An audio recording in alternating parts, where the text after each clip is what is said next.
Hello again, I am Blunty, and my every waking thought right now is Monster Hunter Wilds. How about you?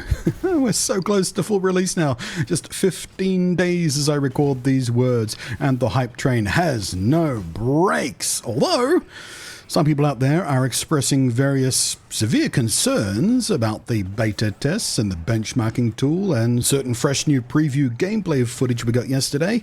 And I've broken a few of these concerns down already, but today we're kicking at the knees of the complaint that Monster Hunter Wilds looks bland, all washed out, grey even. And the people who are saying this are absolutely right. Except for the part where they're actually super duper wrong and are being tricked into thinking the game looks grey and washed out. Funny thing is, I remember this complaint about Monster Hunter World being made also.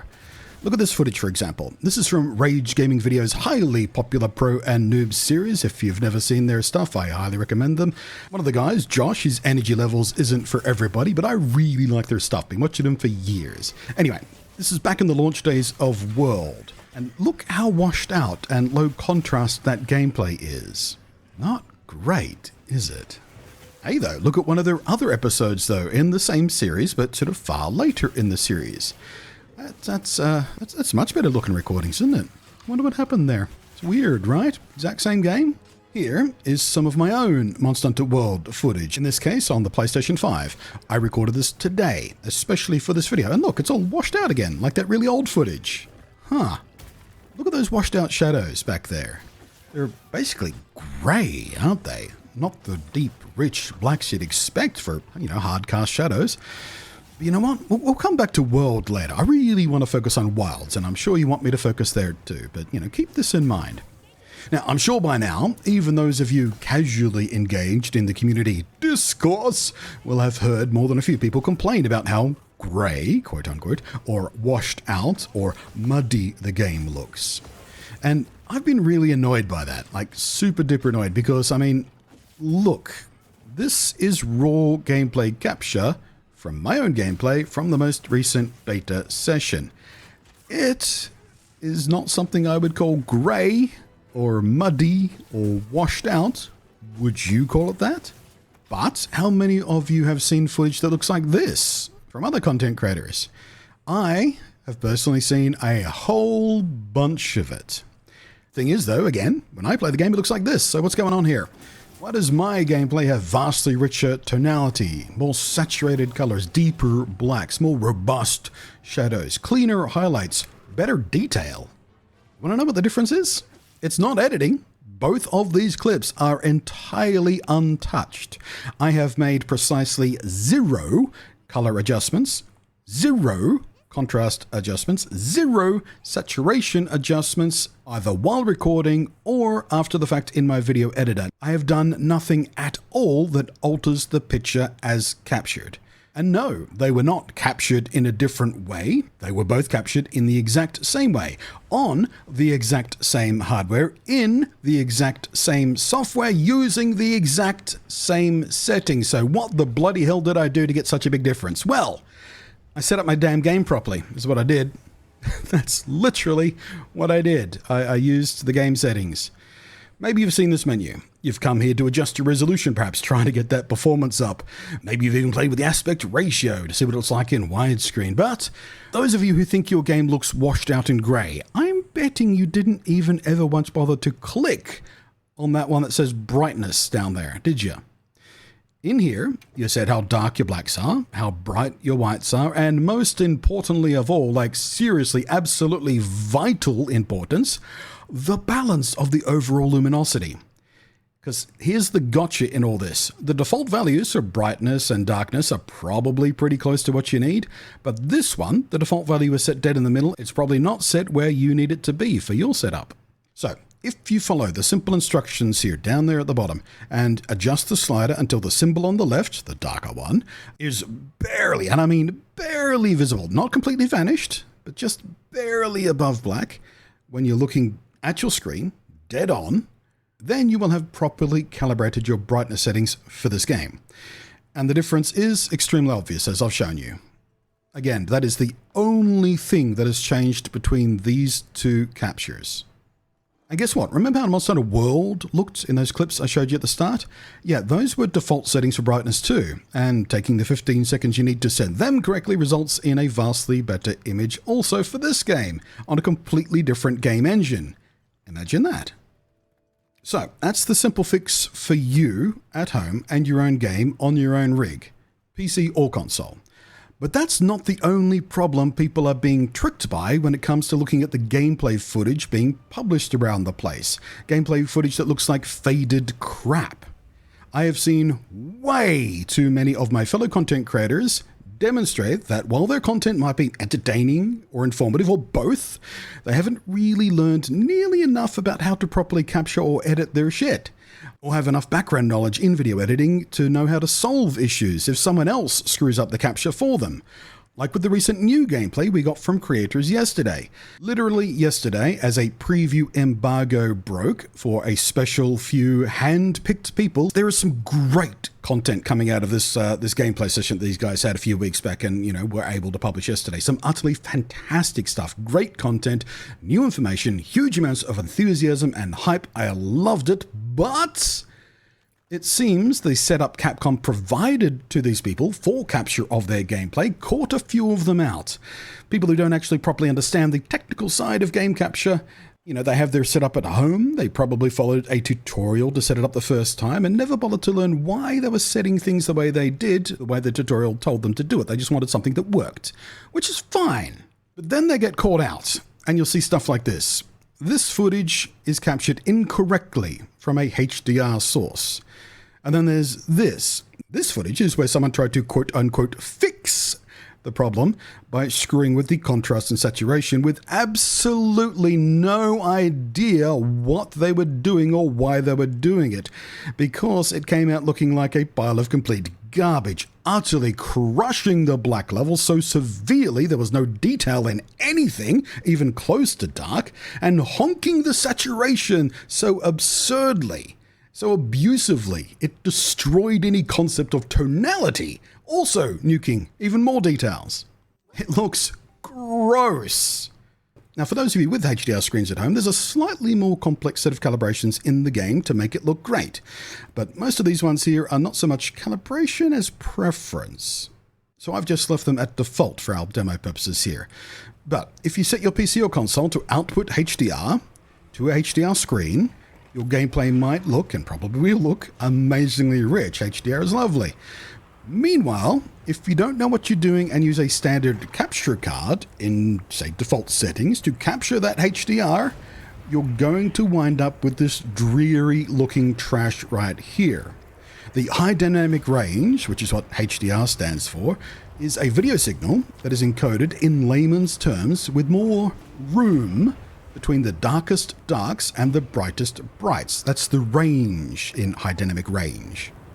And if you capture that with settings and in a video encoding format that is expecting a regular old normal standard signal, SDR, standard dynamic range, well, crap gets all crapped up and it winds up looking washed out.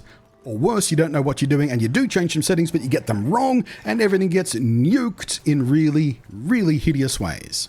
Some more modern capture cards have features which do what's called tone mapping for HDR footage.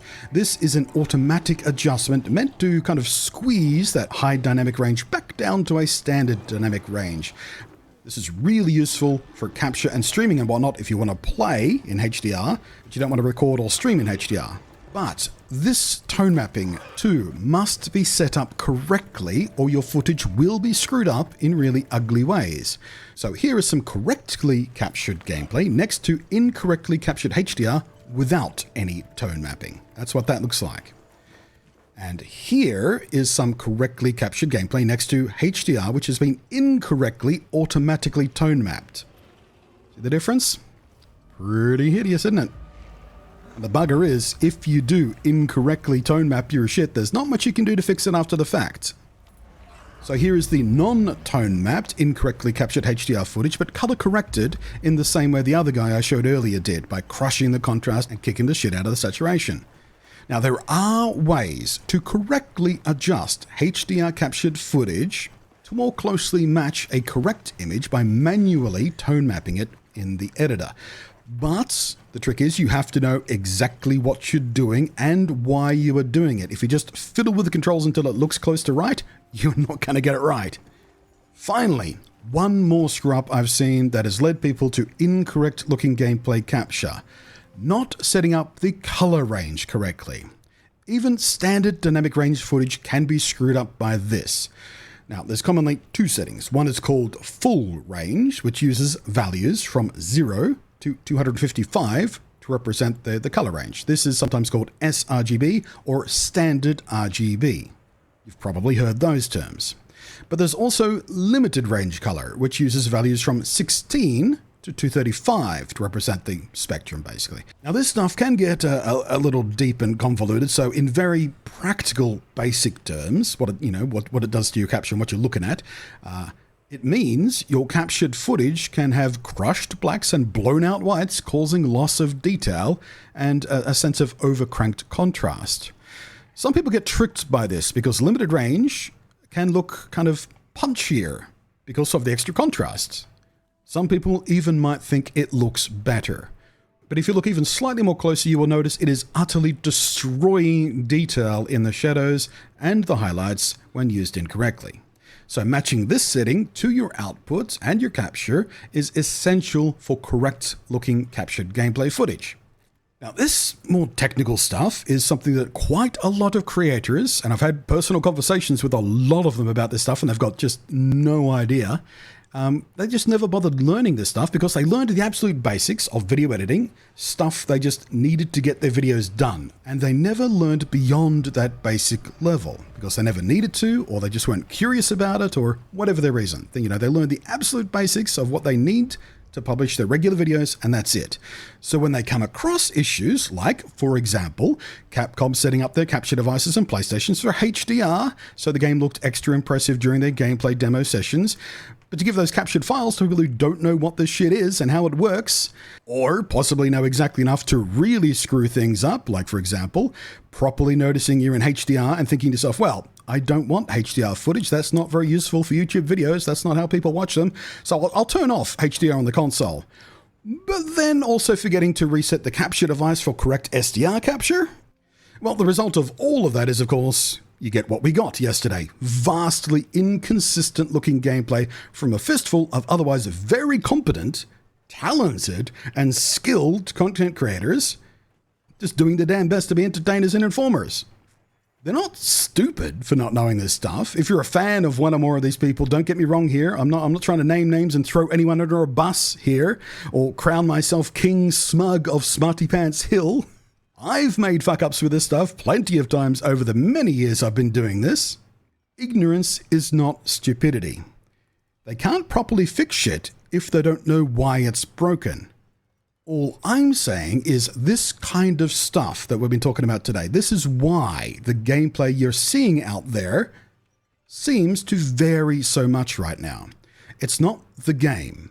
It's not Capcom's fault. It's not some magical issue with the game engine or the in-game lighting. It's just user error when it comes to setup and or capture. Even regular Joes who never bother to dig through each and every one of the settings to stumble across basic shit like brightness calibration. There's a reason some games out there throw this stuff at you right on your first boot of the game and force you to adjust these brightness controls before you even get to the main menu. Because those devs know if they don't do this, if they don't force you to do this, there's a pretty good chance a fair few people out there won't ever properly adjust it. They won't even look for the setting in the first place. They won't even know it's there. Because I have learned over the years, unlike myself, who, when I get a new game, I will dig through each and every menu page step by step to see what's there. Quite a lot of people out there never look at that stuff and they just start playing the game. I don't understand that lack of curiosity. Maybe it's got something to do with my autism. I don't know. But I know for a fact, I've learned over the years, so many people don't even look at the menus. Now, all of that said, there is also one last thing we need to talk about. There is an art style choice being made in this game by the art director. Even on correctly captured footage, you might notice that environmental shadows are much, much lighter than the blacks and the shadows on the player character and important NPCs and your equipment. Now, I can't speak for the art director here, but I suspect, very strongly suspect, this is a deliberate artistic choice to help the player character and other important subjects pop out more vividly from the backgrounds. So the player character has more contrast, more saturation than the background does, helping them stand out from it. But this is what I think is going on here. It's the exact same reason they did this exact same thing in Monster Hunter World again, which, no coincidence at all, has exactly the same art director. Also, and I know I'm saying this in full knowledge that this is the end of the video and more than one person has already left a smug little comment about this before even watching the video at all. But yes, parts of the game that happen, say, at night or in gloomy, cavey areas or during inclement weather or even storms are much less visually contrasty because that's what happens in those conditions. What were you expecting while in a sandstorm? A nice clear view out to the horizon and blue skies? This isn't a flaw in the game, as some people seem to present it as. This is environmental storytelling and gameplay variation. Yes, it's harder to fight in these low visibility conditions. That's pretty much the point, I suspect. No, I don't think the game looks pretty. When it's like that, it does look sort of washed out and grey and murky. That's by design, though. That's not an accident. That's a choice. And I do, in fact, enjoy the variety it offers up and altering the challenge of the fights when visibility gets more difficult. Also, with keeping in mind, we already know that the weather in the full game will not change nearly as often as the beta does. The devs have said this more than once in several interviews, so it will be a far less frequent impediment, if you like. Anyway, hopefully this has been interesting, informative, or just at least useful. Keep an eye out for that badly captured footage. Now you'll know why it looks like it does and how it does not properly represent how the game will look once it's properly set up and all properly captured. And you know how to make the quick setting change for your own game too, to, vastly improve things. Thanks for watching. I am Blunty. I will catch you next time. Thank you as always to the patrons.